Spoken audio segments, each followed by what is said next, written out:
Dear student, today I will discuss about a new chapter, that is your chemistry in everyday life. At first I will discuss about the chemical in medicine. Let me discuss about medicine and drugs. Medicine and drugs. There is a difference between medicine and drugs. The definition of medicine is the chemical substance which are used for the treatment of diseases and reducing suffering from pain is called medicine. That means medicines are basically used for the treatment of disease, and also it helps to reduce the pain of a patient. On the other hand, if you think about the drugs are the active ingredient of the medicine. That means medicine is made by the help of drugs. In medicine, the active part is your drugs. So we can write another point: all medicine are drugs. But remember another point: all drugs are not medicine. All drugs are not medicine. Medicine can alter the body function upon intake. So we can write also here another point: drugs are the active ingredient of medicine. Along with also we can write another point that drugs alter the body function upon intake. That means when we take drugs, then your body function changes. But after taking medicine, the body function remains constant.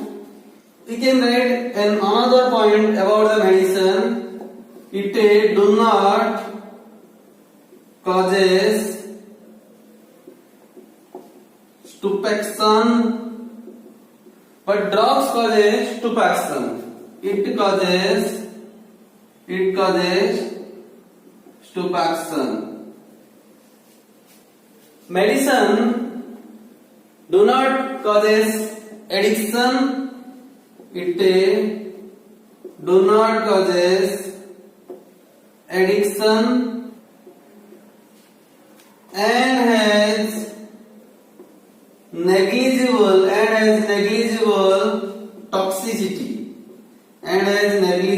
toxicity.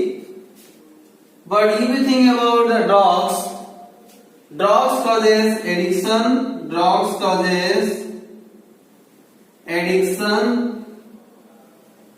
and it have also side effect. When you will take drugs, then it have many side effects and causes side effect. These are the difference between medicine and drugs. Sometimes a 2-mark question asked in the exam: what is the difference between drugs and medicine? Next I will discuss some important drugs. At first I will discuss about the analgesia. This is an important drug. This drug is generally used for the treatment of relieving pain. So we can write the chemical substance which is used to relieve pain are called analgesia. There are two types of analgesia. One is your non-narcotic, another is your narcotic. So we can write analgesia can be classified into two types such as number one is your non-narcotic, second is your narcotic. At first I will discuss about the non-narcotic drugs. This type of drugs are not potent and do not causes addiction, so we can write this type of drugs are not potent and do not causes addiction. This type of drugs are used to release the skeletal pain like arteries. So we can write this type of drugs are effective in relieving skeletal pain like arteries. These type of drugs are also used as an antipyretic, so we can write this type of drugs are also used as antipyretics. In the next topics we discuss about what is antipyretics. Antipyretics are the chemicals which used to decrease the temperature. As a result, these drugs are also effective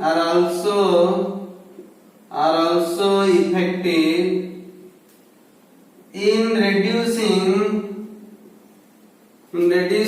fever and preventing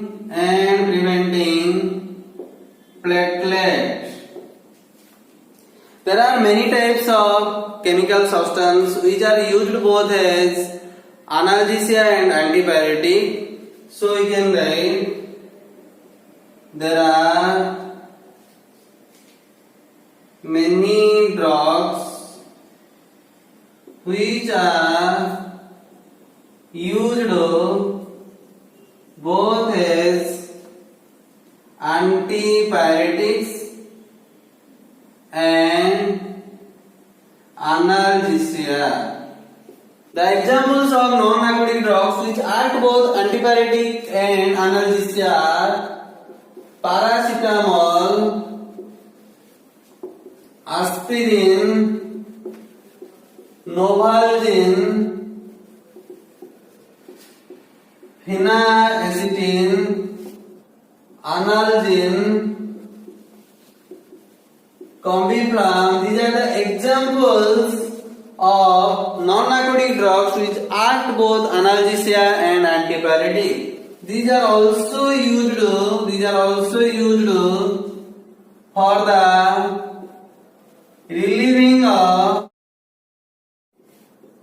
the relieving of skeletal pain like arteries.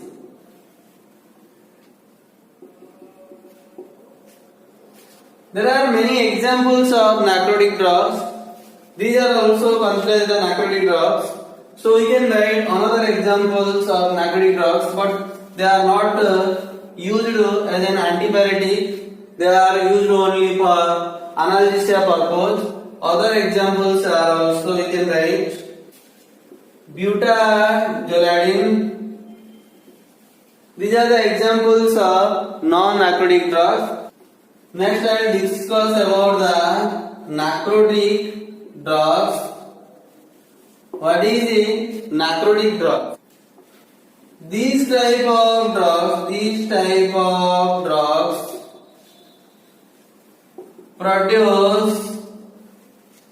produce analgesia and sleep. If you take high dose of such type of drugs, then unconsciousness feels by the patient. So you can write a point, and causes unconsciousness in high dose.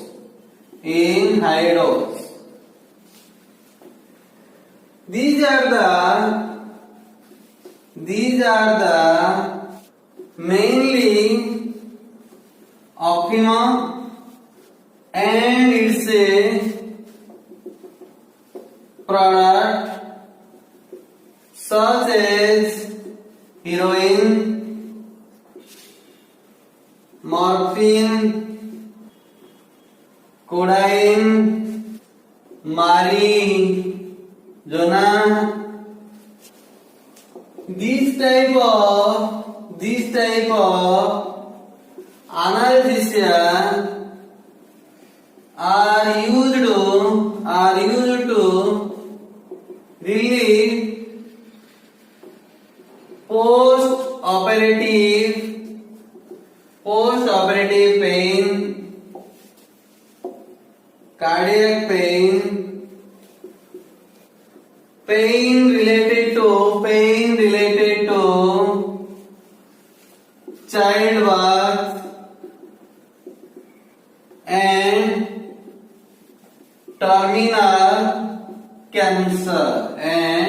terminal cancer.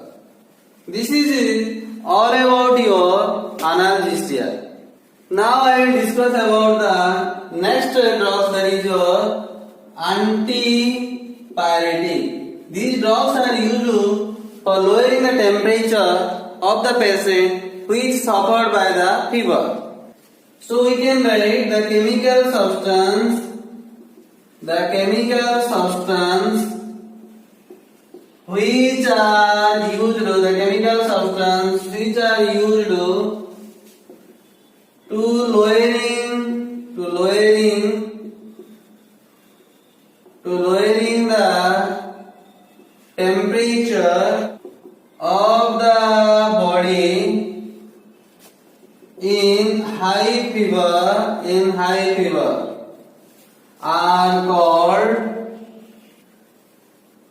are called antipyretics. There are many examples of antipyretics. The examples of antipyretics are aspirin, paracetamol, phenacetin. These are the examples of antipyretics. Next I will discuss about the another drug, that is your antibiotics. The word antibiotics is derived from the word antibiosis, which means survival of fittest. Antibiotics are the chemicals which are generally derived from living cells or produced from living cells, and it is used to inhibiting the life process or destroy the microorganism. So we can write a point, the chemical substance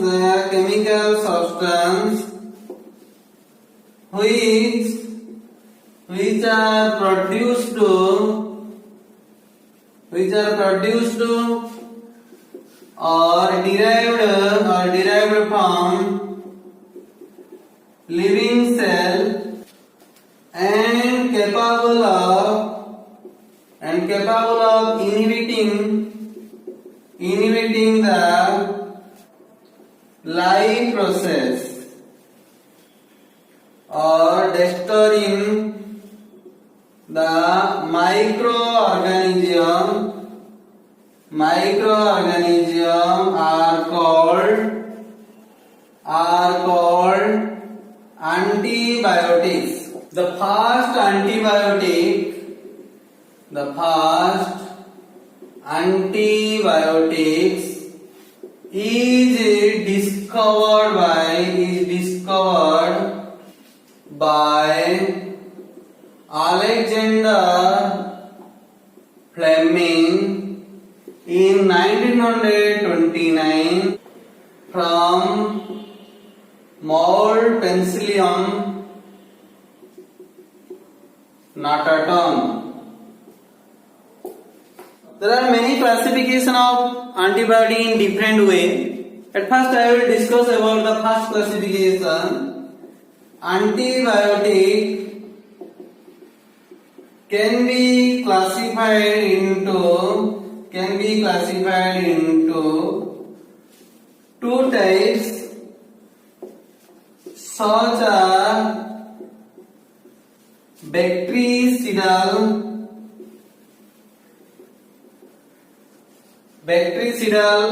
antibiotic. Such as number one is bactericidal antibiotics. Number two is bacteriostatic antibiotics. First is your bactericidal antibiotics, second is your bacteriostatic antibiotics. Bactericidal antibiotics are generally used for kill the microorganism. On the other hand, bacteriostatic antibiotics are used to stop the growth of microorganism. First is bactericidal antibiotic, and what are the examples of bactericidal antibiotics? These antibiotics are used to kill the microorganism. And what are the examples of bactericidal antibiotics? Penicillin, streptomycin, aminoglycosides. There are many examples of bactericidal antibiotics. Next I will discuss about the bacteriostatic antibiotics.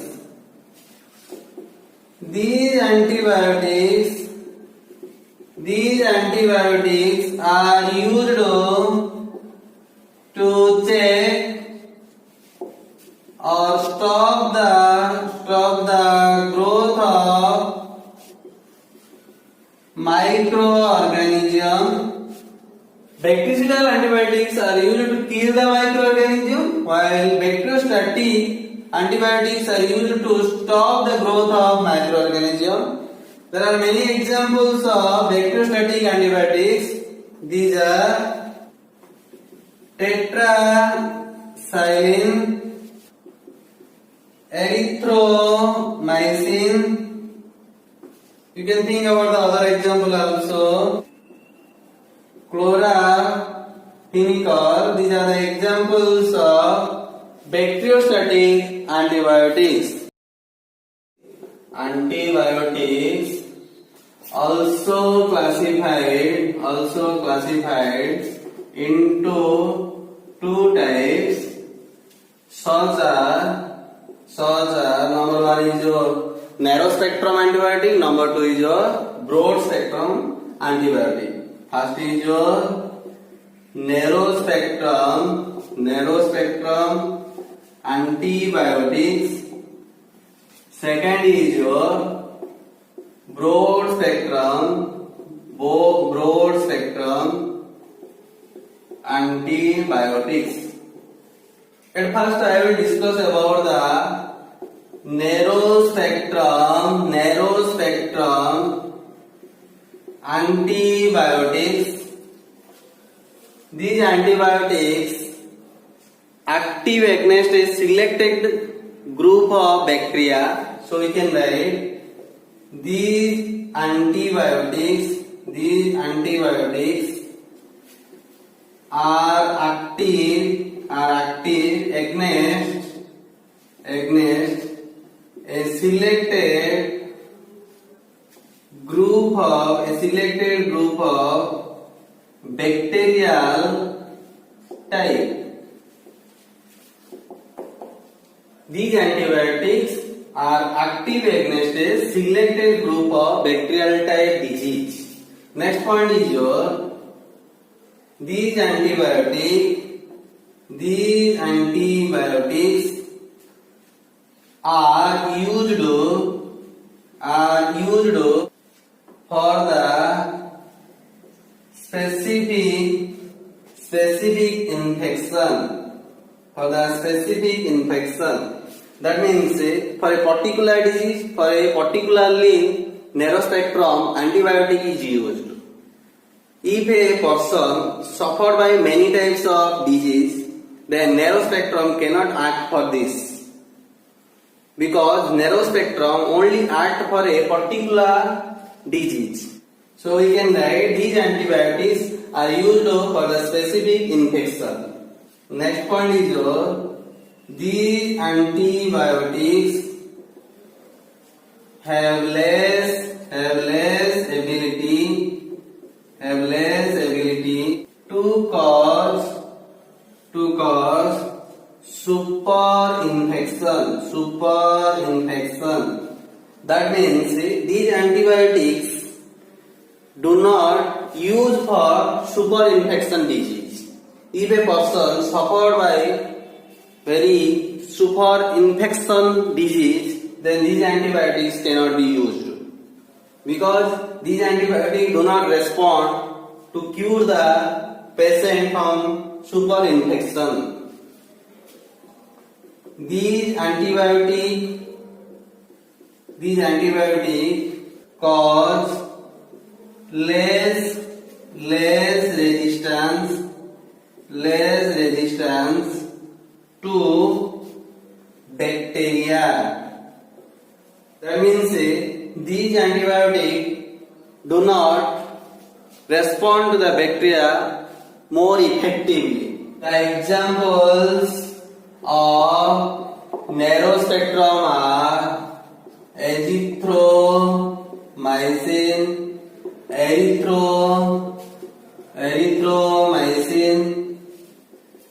clarithromycin, clindamycin, vancomycin. These are the examples of narrow spectrum antibiotics. Next I will discuss about the broad spectrum antibiotics. The word broad clearly indicates that it is used for the wide range disease caused by the bacteria. So you can write a point. The term broad spectrum refers to the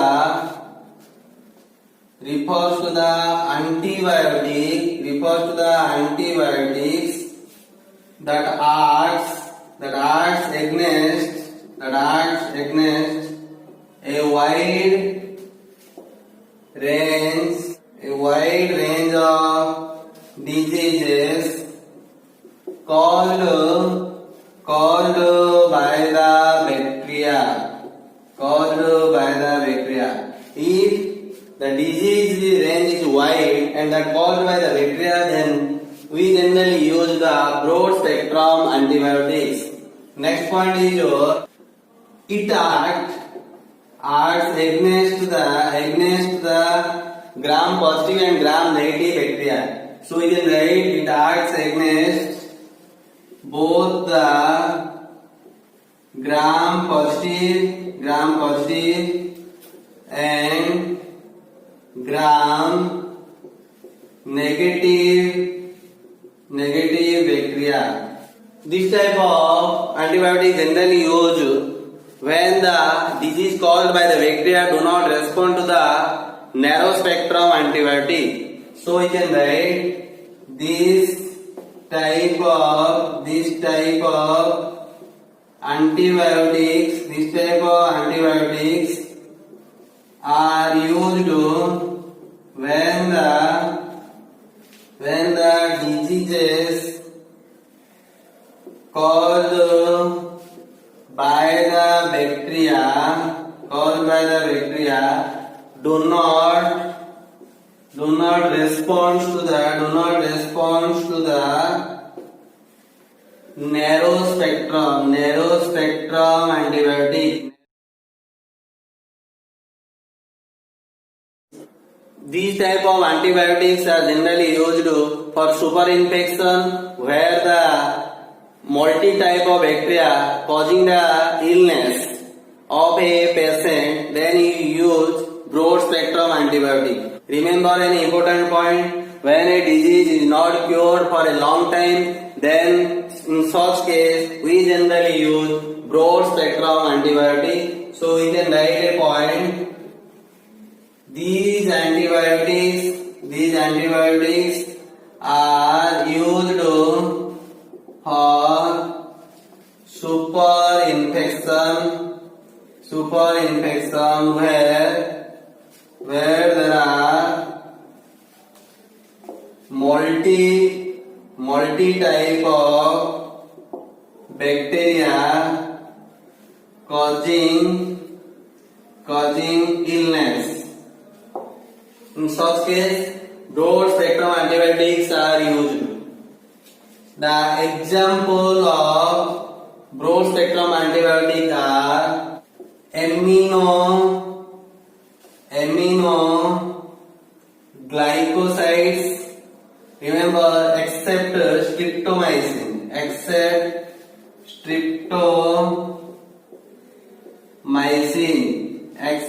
streptomycin, all aminoglycosides are considered as the broad spectrum antibiotics. Next is your ampicillin. This is also a broad spectrum antibiotic. The other example are amoxicillin, ticagrelin, chloramphenicol, tetracyclines, quinolones, that is your ciprofloxacin, etc. are the example of broad spectrum antibiotics. Antibiotics are also classified into two types. So we can write antibiotics. Antibiotics are also classified into two types. Such are number one is your gram positive bacteria antibiotic. Number two is your gram negative bacteria antibiotic. Gram negative bacteria antibiotic. At first I will discuss about the gram positive bacteria antibiotic. These antibiotics act against the gram positive bacteria. That means they are used for the treatment of the disease which is caused by the gram positive bacteria. So we can write these antibiotics act against the gram positive bacteria.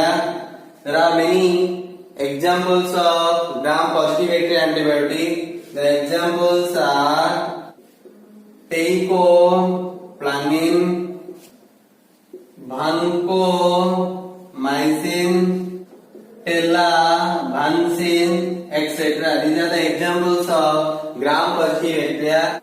Next, I will discuss about the gram-negative bacteria antibiotics. These type of antibiotics are generally used for the treatment of the disease which is caused by the gram-negative bacteria. So we can write these antibiotics are against the gram-negative bacteria. The example of gram-negative bacteria is moxin, floxin. These all about the classification of antibiotic. Next, I will discuss about the condition for a chemical substance to be antibiotic. What are the conditions for a chemical substance to be antibiotic? Under certain condition, we can use an chemical to be an antibiotic. So, what are the conditions for a chemical to be antibiotic? Condition for a chemical to be antibiotics. What are the conditions? First condition is the antibiotic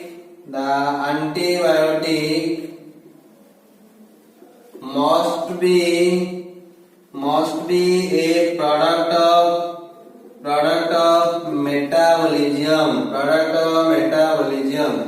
Next point, the chemical must act against the pathogens. So we can write it must act against the pathogen.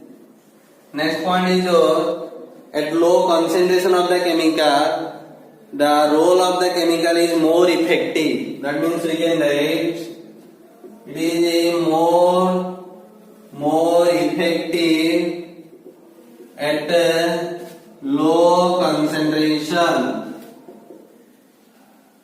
It has no toxic side effect. That means the chemical which is said to be antibiotic have no side effect. It is a more stable and stored for a long time for a long time. These are the conditions for a chemical to be antibiotic. Next, I will discuss some important antibiotic and its role. Important antibiotics. At first, I will discuss about the first antibiotic, that is your penicillin.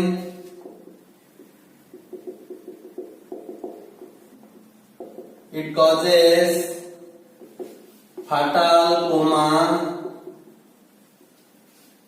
It is more effective for pneumonia,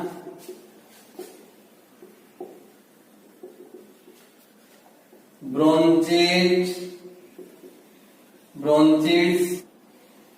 sore throat, and other diseases caused by cocci and some gram-positive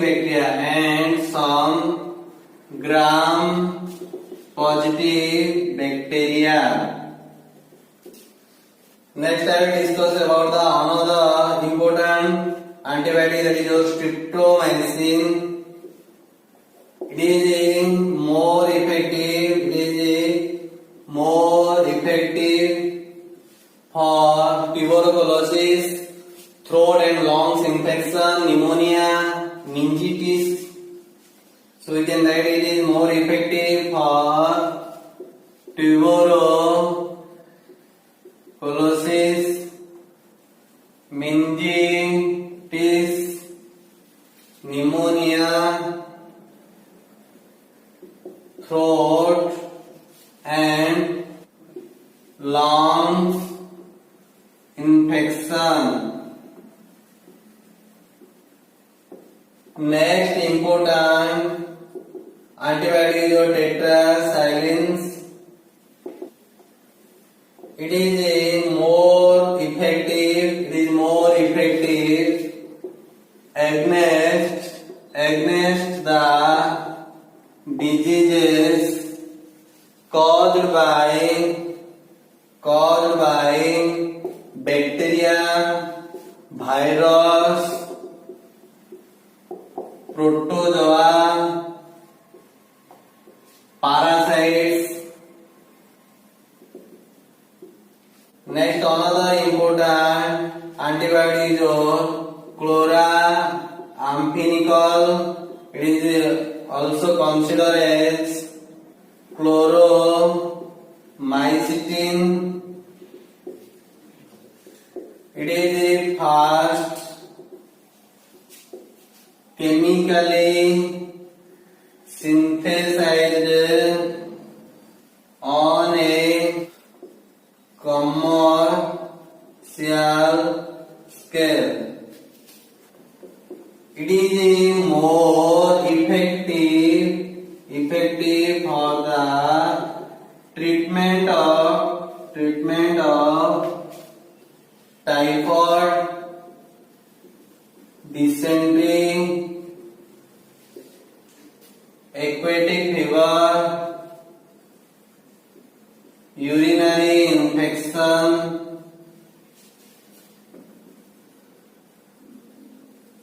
meningitis and pneumonia. It is all about your antibiotics.